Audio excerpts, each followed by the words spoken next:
क्या बात है, जियो शेर।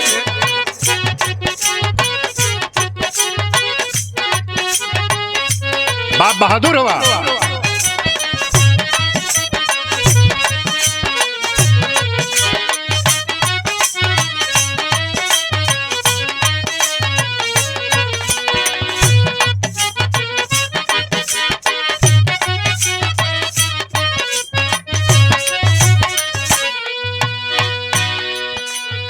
अच्छा भैया, हम गायक चंद्रभान कुशवाहा एक ही भजन आप लोग के बीच में छोड़त है। रोहित बिरहा एंटरटेनमेंट के बैनर तले आप लोग के बीच में गीत हमार जात बा। हमें आशा ना पूरा विश्वास बा आप लोग के पसंद आई। मास्टर साहब बड़ी बढ़िया बात कवि जी लिखलन। का लिखलन? मिली है गुरु चरण पर, मिली है गुरु चरण पर, शरण में पहले रह सिखला, रह सिखला।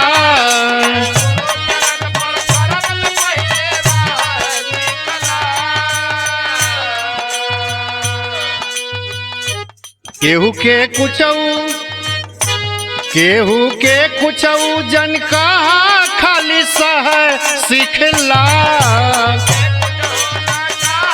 खाली सह सिखला।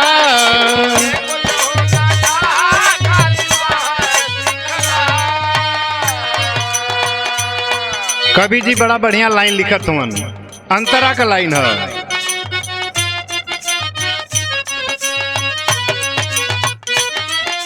जवन बात ना पसंद तो के मत दूसरे से कहा,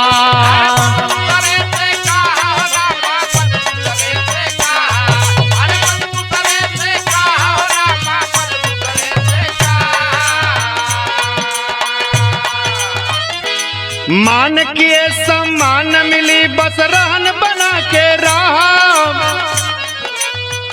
धार से पार हो जाइबा खाली धार में बह सिखला, खाली धार में बह सिखला।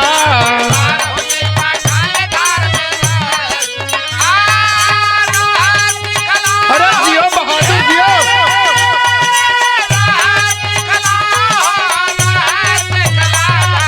पार हो जाइबा खाली धार में बह सिखला।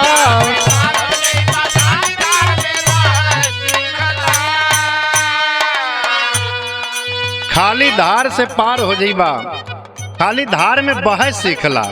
धार से पार होबा जब धार में बह सीख लेबा। दूसरी बात कवि जी लिखत हूँ, का लिखलन? सही वक्त पर सही बात से कहे में होला माहिर,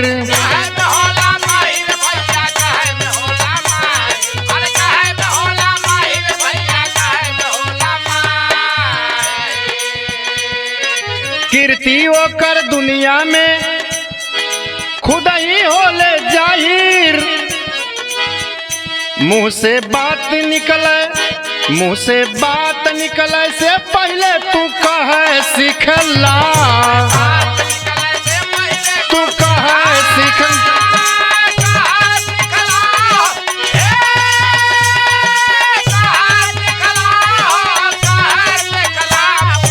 बात निकले से पहले तू कहे सिखला।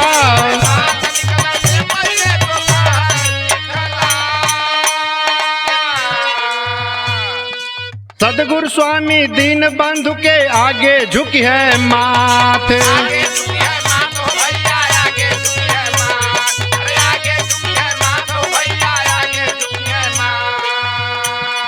सुख में साथी सब दुख कहूँ दीनानाथ।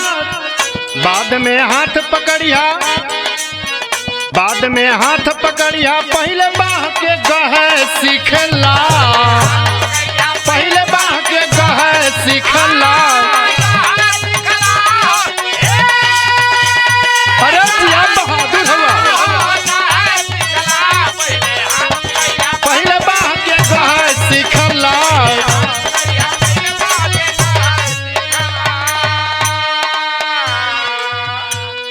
आखिरी लाइन कवि जी लिखत हुवन का लिखलन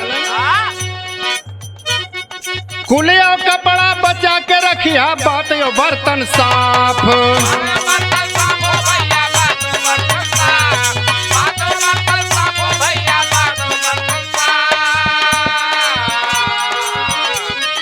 गलत न कबहू जीवन में करिया तू इंसाफ अनपढ़ ज्ञान के बाद चंद्रभान तू जहाँ सिखला चंद्रभान तू जहाँ सिखला